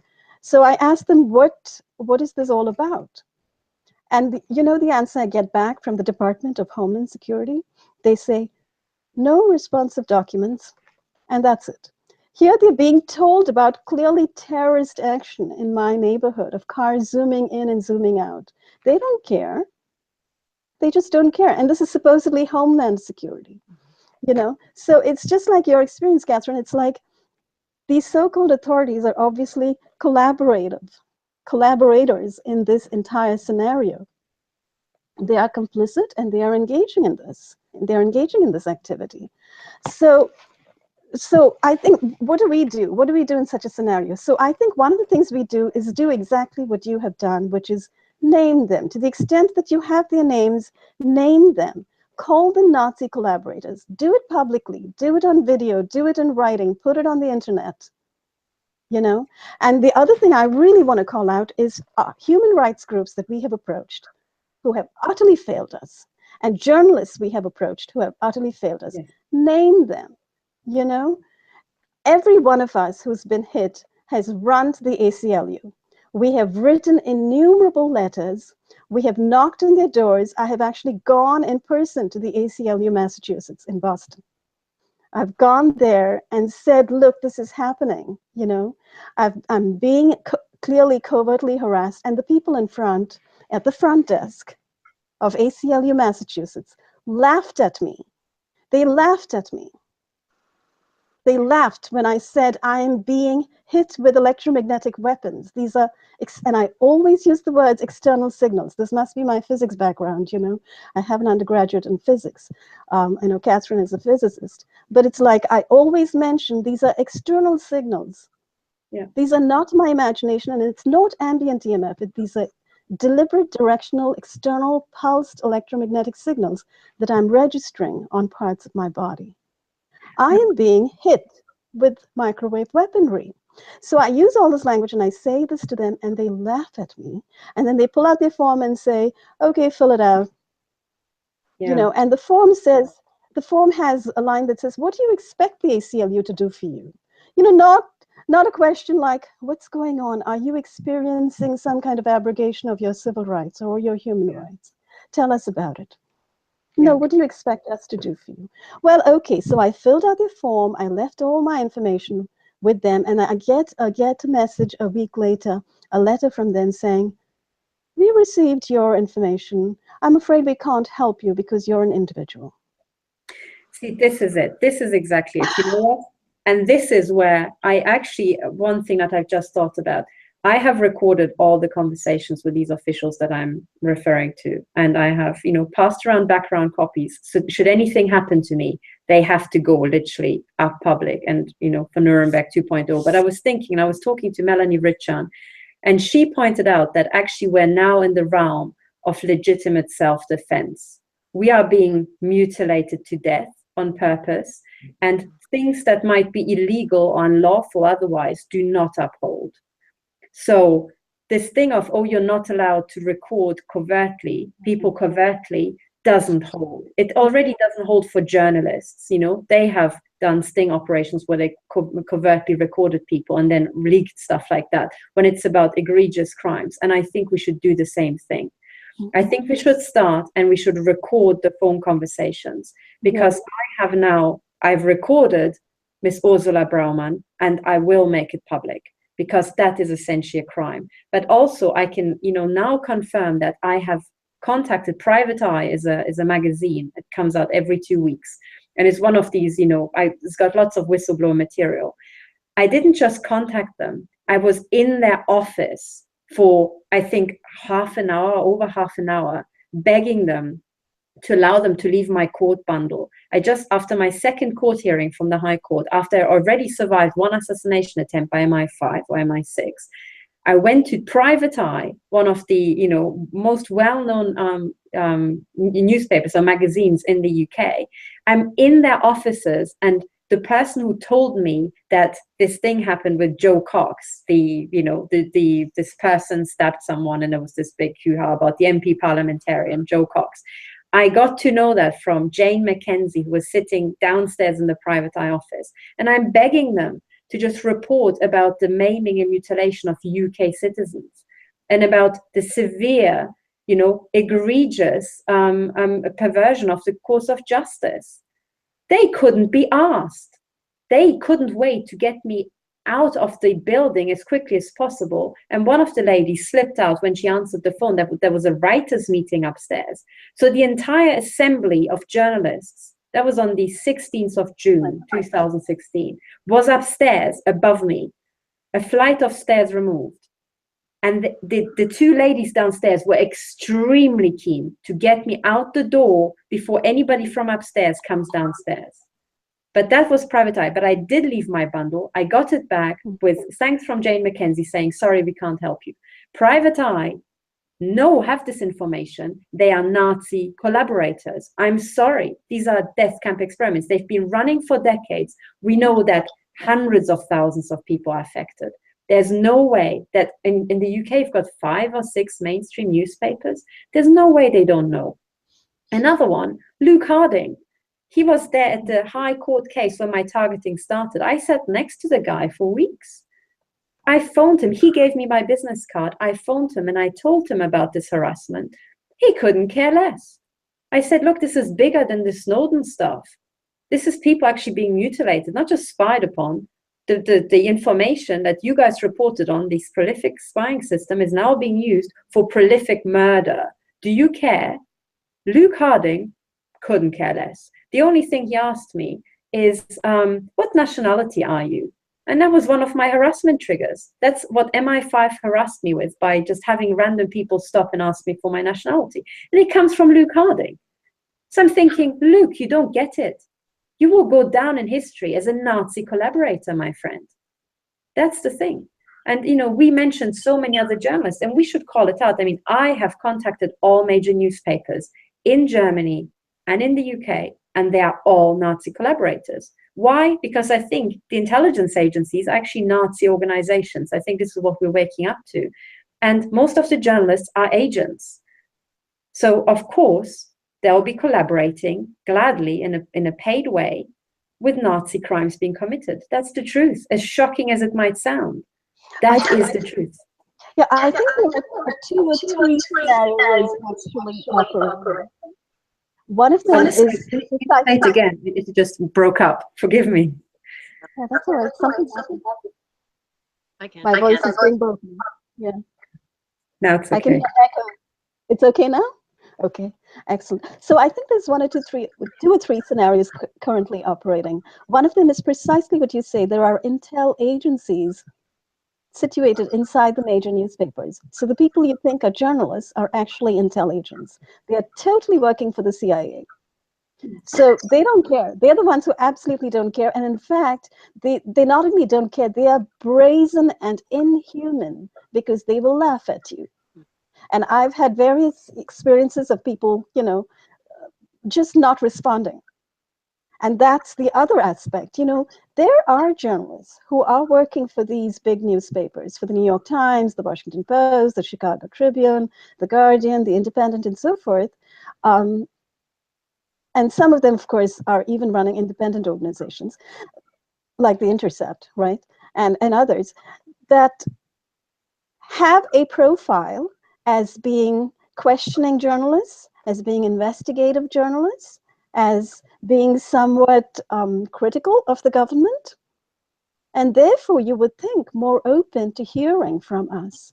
And yet, many of us have written to these precise journalists and gotten absolutely nowhere.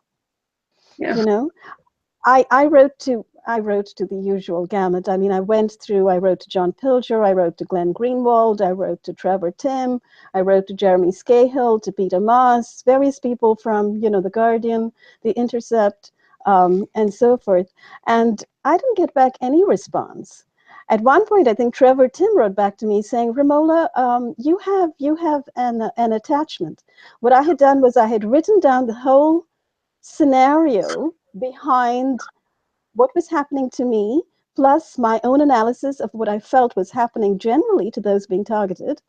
I put it in a letter, and I attached it and sent it to these journalists. And this one journalist said to me, well, I don't get your, you know, I can't open attachments because I don't know you. So I took the whole thing, put it in an email and sent it to him, you know, I pasted it in, and he didn't respond after that. And this is, you know, he's the head of, I forget what his organization is called. It's something called Freedom of the Press Foundation or something. And I think Snowden is involved with it as well. So it's like freedom of the press, and you don't really care when a writer writes to you. I am a writer. Yeah. And I am writing to you. And I am telling you what is happening to me. I am an American writer who is being assaulted with microwave weapons. Do you not care? Yeah, Ramola, those particular individuals I've been following for a long time, and they have shown to be anything but impartial, actual journalists. I mean, if you talk about Greenwald, he's in with the, he sold his soul to the guy who owns PayPal. Jeremy Scahill, he works for Pacifica, which is part of the Tavistock. You know, they're all Nazis. I mean, they're all on the same side. Before we go, I'm going to have you. Have you all say something at the end here. But I want to piggyback on something that Ramola said. We've been playing fair. We've been playing legal. And I think this has nothing to do with legal. They own the legal system. They own the banks. They control the control mechanism. But they don't control natural law. And natural law says it's a golden rule thing.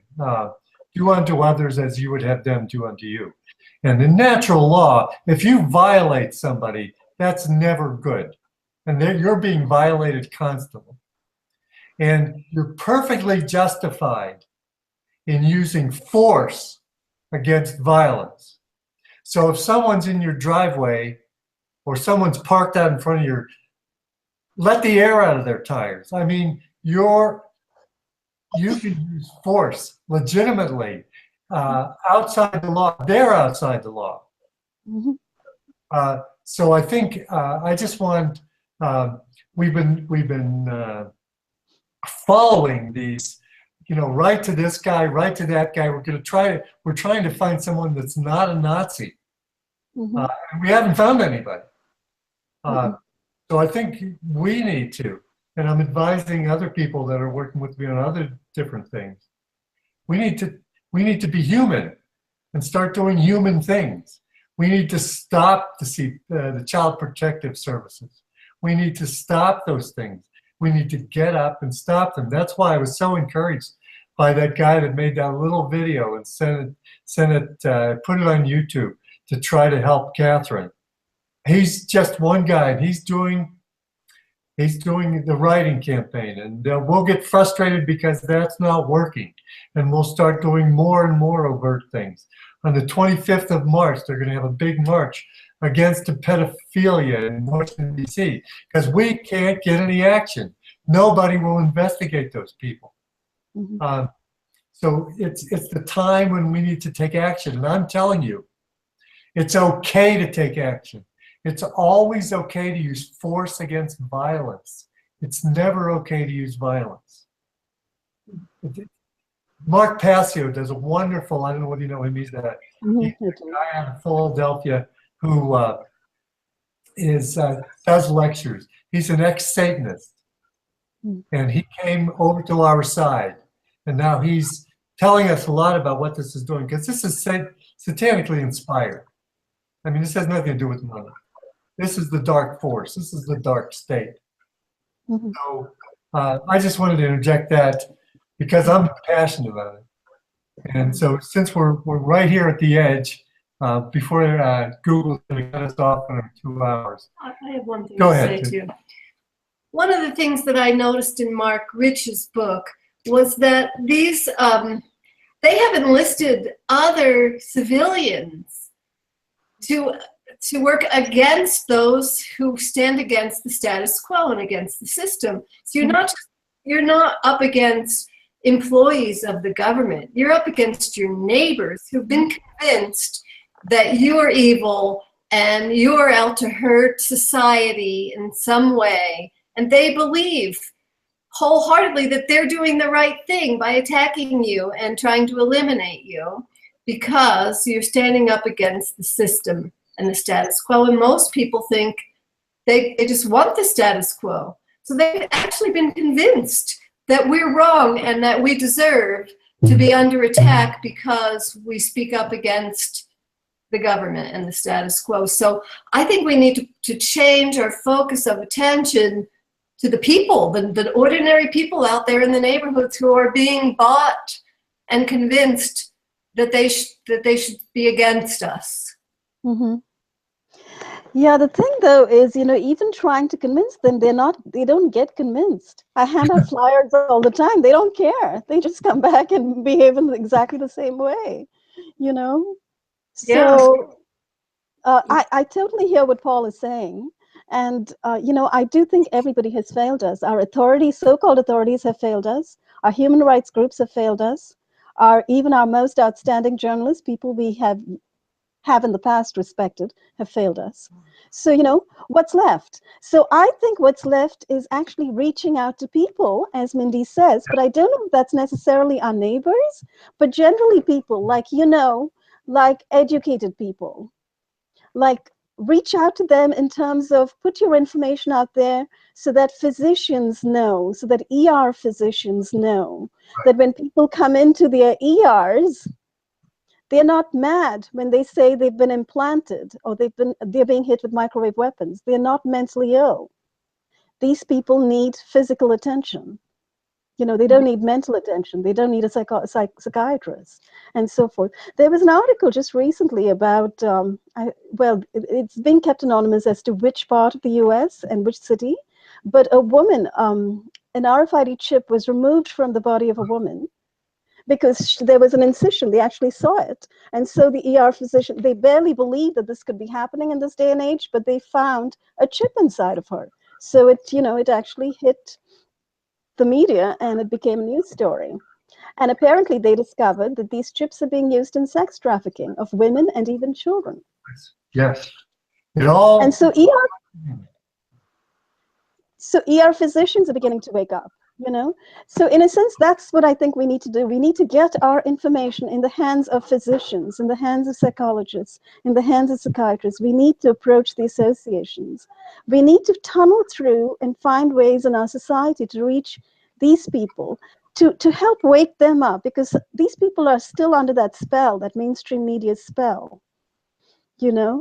So, and they're listening to NPR and learning nothing of what's really going on. No. That's why we're doing these podcasts. These podcasts are so powerful. You should be on our chair listening to you three. They're powerful broadcasts. and we need to get them out. I mean, we had 30 people online now listening. This has got to go viral. These things have to go viral. We have to send them all over Facebook, all over Twitter. They need to. Yes. This is the first. This is the first step, waking people up. Yes, I totally agree. I think this is exactly right. What you are doing is exactly right. I mean, this offers us a fantastic avenue, and you know, I promise to do my best with social media to get the word out there, because what we have to say and what we are talking about, everybody who's educated needs to know. You know, in the past, we used to think to be educated and to be a responsible adult meant read the newspaper with your morning coffee and go to vote. You know, and hand in your vote. Be an educated citizen, be a responsible citizen. But now it's totally changed. Yeah. Now waking up is like a whole different ballgame, you know. It's like the newspapers don't give you any information. So you literally have to cull through alternative media to discover what the real truth is. Right. So, and it's in a way, I know what you're going through is totally horrible. But had this not happened, you'd be listening to NPR, Pacifica. Yes. You'd be trusting Greenwald. You'd be trusting Snowden and the rest of them. Absolutely. So let's give everybody a chance to kind of say something at the end here. Katherine, you said so much already. I have 10 podcasts I can make on the information you've given me. So I guess to summarize, and also, sorry, I realized I haven't switched off my microphone. I had to remove the paneling to get to my bookshelf. I just wanted to say one thing. I guess what we're waking up to is that the intelligence agencies we were never allowed to speak about. They have grown incredibly criminal. They have infested everything, our doctors, our media, everything. They're controlling everything. And I just wanted to get this one book out. The guy, Udo Ulfkotte, he said, both journalists and German. When he wrote this book, I think he was murdered as well. I think everybody who put anything useful out just gets murdered. But he died recently, I think from his 4th heart attack or something like that. To me, it sounds like electromagnetic weapons. But he said that, you know, it's how essentially the intelligence agencies and high finance are steering the mass media. But here he was mostly talking about how journalists were given stories by the intelligence agencies. I think we'll wake up to a situation whereby we might realize that actually some of the people we call journalists are trained agents. They went through the entire training system. They're first agents, and then they get a job as journalists, as a front. And in a situation like that, when the intelligence agencies operate in Gestapo mode, I couldn't actually, you know, last through this without my head being cooked. I've got a beam drilling into my head here. If I put my hand on, it hurts. Essentially, I will go on trying to operate, trying to shield myself. All of us were utterly crippled by this. We can't have proper jobs. We can't sleep at night. We're being mutilated nonstop. We do need drastic measures. And what I'm going to do for next week is I'm going to continue going through the steps, and I'm going to make everything public that I do as a public interest investigation.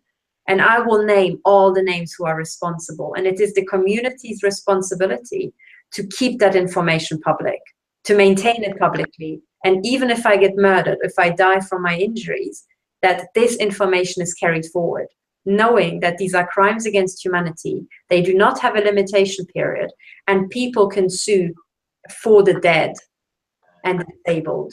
Right. And I think very good. Thank you, Katherine. Karen, final. Okay. It does strike me that we are not only fighting corruption, but cognitive dissonance or normalcy bias, where people will say, you can't tell me that's happening. Right. But they don't realize that they have such a reaction to it that I don't want to hear it. You can't tell me that's happening. And we all know that cognitive dissonance comes when somebody does not want to confront it because it would be inconvenient and they're afraid of the consequences. The problem is that if you don't confront it, it rolls over you anyway and eventually. Now, going back to defending ourselves, if I were on a jury and I heard this story, and I gave the person credibility and I saw all the patents and everything that proves that these things exist, then yes, defending yourself against somebody who's using this type of surreptitious weapon I would say, yes, that person was merely defending himself or herself. But the first case of that, where somebody goes out and defends themselves, let's say using force the way that they need to, it's going to be one heck of a battle. It's going to be one heck of a judicial battle, because the authorities don't want to hear it. They're going to try to suppress anything that shows that you were actually defending yourself. And at that point in time, I think we as a community have to come out and rally for whoever that turns out to be, and make sure that that district attorney or that location, that city, that town, the sheriff, the police, just hit them hard and continuously saying, what do you mean this is not self-defense? And do a million of us have to come there and testify? So the first time that happens, to test out, to defend ourselves. And we don't have asymmetrical warfare capabilities, okay? Our defense is going to be whatever we can do. So it's not going to be obvious to the first police there that you are defending yourself, and you'll probably have to get arrested and be put through a trial. But we need to, as a community, be prepared to come to that person's defense and blow those authorities out of the water and expose the fact that that person was being murdered, and most likely had gone to every single authority in that town, if not that state, and been ignored. So we need to keep that in mind, because that case is coming and we need to be prepared for it. Exactly. Very well said. I'm picturing it as kind of a guerrilla war. Striking and back. It's a war with cowards. It's a war with absolute abject cowards. Absolutely. Well, that brings us to the end of this forum. This again, what? Did Ramola sum up? Yeah, Ramola, do you want to say something, Ramola? Oh, I'm done. I think I did quite a bit. Yeah. Okay, this comes to the end of another forum. Again, what can I say? We've exposed so much during this, and we've given so many people so much hope and inspired so many people. We want to get these podcasts out to as many people as possible, spread them on social media. This is the beginning. This is, I mean, 6 months ago, when Eric and I started talking about this subject, I had no idea. Now we have a forum. It's a weekly thing. We get the word out, and we come up with ideas. And I just thank you all for taking the time and participating in this. Thank you very much. And well, thank you for the forum. Yes, Thank you for the venue. Without you, we couldn't do this. Yes, thank you for the platform. Very, very helpful. it's our honor. It's our honor. Thank you very much. Thank you. Well, again, you blew me away. Okay. Okay, well, let's just say goodbye. Okay. Yeah, I'll do the intro and outro. Okay. We didn't have an outro on that one, but Wonderful. Bye.